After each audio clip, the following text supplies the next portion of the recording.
जसको चाहिँ नानी बाबुहरूको यो फ्युज नै भएको त्यस्तो नानी बाबुलाई पेन्सिल दिएको छ हैन, जबकि यो हातको जुन फ्युज हुन्छ नि त्यो 6 वर्षमा आएर फ्युज हुन्छ जम्मा। त्योभन्दा अगाडि त नानी बाबुको त सबै खाली हो, यो खाली हो, यो खाली हो, सबै खाली हो।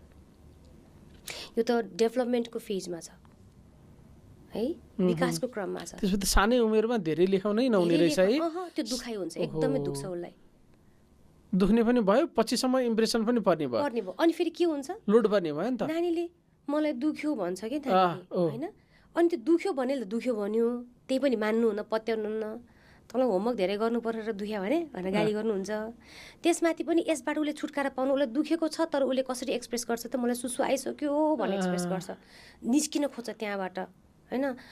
मलाई एकछिन खेल्छु भन्छ हैन, मलाई कस्तो पेट दुख्यो भन्छ। उसले काहीँ न काहीँ त्यसलाई चाहिँ के गर्छ त, कनेक्ट गरिरहेछ, निस्किन खोजिरहेछ कि मलाई दुखिरहेछ भनिरहेछ कि उसले।